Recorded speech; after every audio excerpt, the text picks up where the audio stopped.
For most of human civilization, charging interest on a loan, what we now call usury, was condemned.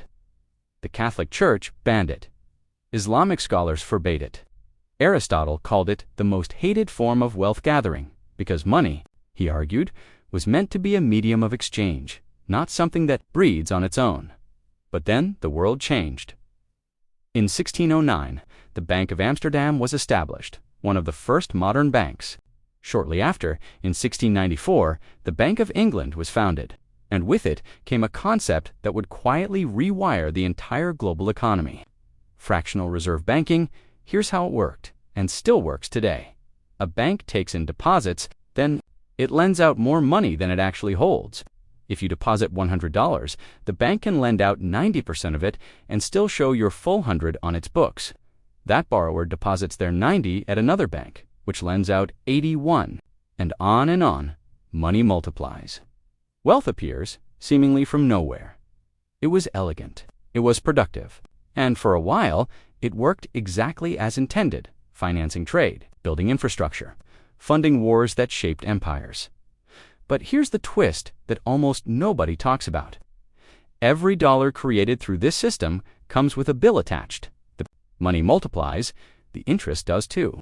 And the people who sit at the origin point of that chain, the ones who create the credit in the first place, they collect a quiet, permanent fee on every transaction the system generates. This is the machine, and we are just beginning to see how it runs. Fast forward to 1944, the Second World War is almost over. In a hotel in Bretton Woods, New Hampshire, representatives from 44 nations gathered to decide the future of global money. The agreement they reached was historic. The US dollar would become the world's reserve currency backed by gold at a fixed rate of $35 per ounce. Every other currency would be pegged to the dollar, and the International Monetary Fund would be created to police the system. America had the gold. America had the manufacturing might, and so America got to set the rules. For roughly 2 decades, this worked remarkably well. The post-war boom lifted wages, built the middle class, and funded the greatest expansion of shared prosperity in American history. But there was a problem growing underneath the surface. The United States was spending heavily on the Cold War, on Vietnam, on the Great Society social programs, and it was printing dollars to do it. By the late 1960s, there were far more dollars circulating in the world than there was gold in Fort Knox to back them. As noticed, President Charles de Gaulle, suspicious of American financial dominance, began exchanging French dollar reserves for gold legally, exactly as the Bretton Woods Agreement allowed. Other nations followed, the gold was draining out, and America had a choice: cut spending or cut the cord. On August 15, 1971, President Richard Nixon went on television and announced that the United States would no longer convert dollars to gold, just like that, with no vote. No global summit, no democratic process. The world's monetary system was fundamentally transformed. The dollar would now be backed by ... nothing, or more precisely, by faith, by the full faith and credit of the United States government. And since every other currency was pegged to the dollar, every other currency had just become, in the words of economist Barry Eakin Green, a floating abstraction. Money had been fully unmorried, and the debt machine, it had just been handed a key that fit every lock in the world. In the United States, Ronald Reagan and his team pushed what they called supply-side economics, the idea that cutting taxes on the wealthy and deregulating financial markets would unleash prosperity that would trickle down to everyone else. In the United Kingdom, Margaret Thatcher was running a nearly identical playbook. Interest rates, after being used to crush the inflation of the 1970s, were gradually cut. And with cheap credit came a new religion: leverage. Borrow money, buy assets. Watch the assets appreciate. Borrow more against those assets. Wall Street discovered that debt itself could be packaged, sliced, and sold as a product. Mortgages bundled together became mortgage-backed securities. Corporate loans became collateralized debt obligations. Debt stopped being a simple IOU between two parties and became a tradable commodity, a speculative vehicle, a profit center. Graphic debt levels as percentage of GDP climbing steadily from 1980 to 2007. From 1980 to 2007, total private debt in the United States grew from roughly 120% of GDP to over 290%. Global financial sector profits.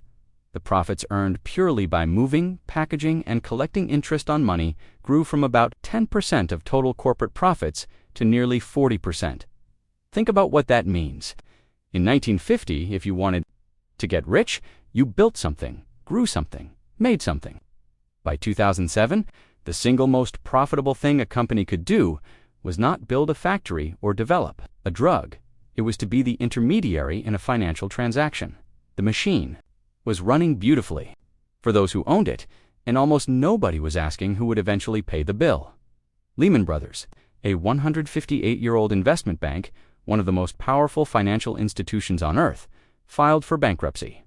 It was the largest bankruptcy in American history, and it detonated like a bomb inside the global financial system. The machine had overextended itself.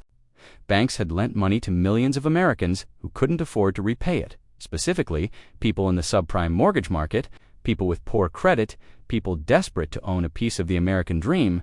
Those mortgages had been bundled, rated as safe by agencies paid to rate them safe, and sold to investors around the world. When housing prices started to fall, the entire architecture collapsed. But here is where the story takes a turn that most documentaries skim over. The people who caused the crisis, the banks, the hedge funds, the ratings agencies, were not allowed to fail. The United States government stepped in with $700 billion in bailout money. The Federal Reserve created trillions more in emergency liquidity, and the financial sector was rescued. The homeowners who lost their houses, roughly 10 million families, were foreclosed upon between 2006 and 2014. Almost none received comparable relief. The machine broke, it was repaired. And the cost of the repair was quietly distributed to everyone except the people who ran it after 2008. Central banks around the world did something extraordinary and unprecedented.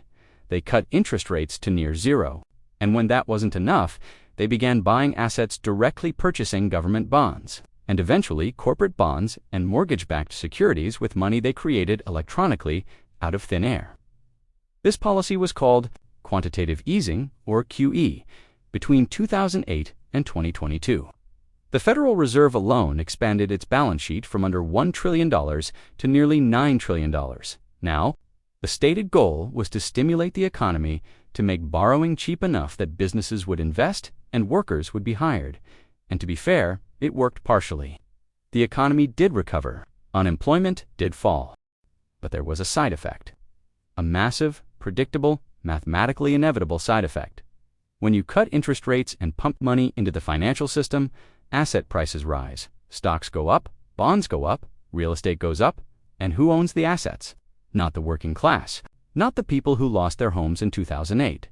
Graphic wealth distribution data, 2010 versus 2022, according to Federal Reserve data. The top 1% of Americans owned approximately 30% of all financial assets in 2010. By 2021, that figure had climbed above 32%. The top 10% owned over 89% of all stocks. Meanwhile, real wages for the bottom half of earners had barely moved in inflation-adjusted terms since the 1970s. The fix for a crisis caused by too much debt and too little regulation. It was more debt and a side helping of asset inflation that made the already wealthy dramatically wealthier. It's as if the machine broke. They welded it back together with gold and handed the gold bill to everyone who didn't own a machine. In 2022, Sri Lanka defaulted on its foreign debt, the first time in the nation's history. Its government had borrowed heavily in US dollars, often from international lenders and bond markets, to fund infrastructure projects and import costs. When the dollar strengthened, when oil prices spiked, the debt became ran out of fuel, medicine, and food. Protesters stormed the presidential palace. Sri Lanka is not alone. According to the World Bank, at least 60% of low-income countries are in or at high risk of debt distress right now. In Argentina, a country that has defaulted on its sovereign debt 9 times since independence, ordinary citizens face inflation rates that exceed 100% annually, while foreign creditors, hedge funds that purchased Argentine debt at cents on the dollar, sue in international courts for full repayment at face value. In the United States, student loan debt has crossed $1.7 trillion, owed primarily by young people who were told from childhood that education was the path to opportunity. Millions carry balances that compound faster than their careers can generate income, and across the major cities of the developed world, London, New York, Toronto, Sydney, Singapore, housing prices have detached from local incomes so dramatically that homeownership for young middle-class people has become not difficult, but structurally impossible in many markets. The common thread in every one of these stories: debt used as a mechanism to extract value upward, from the borrower to the creditor, from the nation to the lender, from the young to those already holding assets. The machine isn't broken. That's the part that should unsettle you. The machine is working exactly as designed.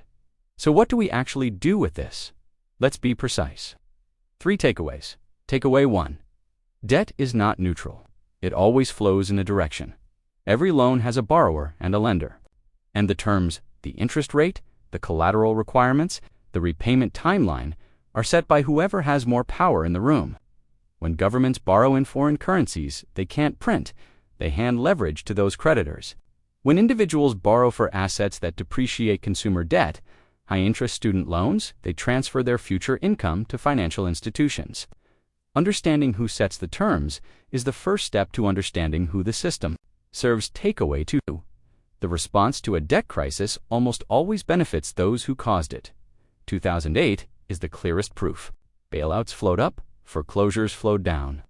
Quantitative easing inflated assets owned primarily by the wealthy. This is not a conspiracy, it's an institutional reflex.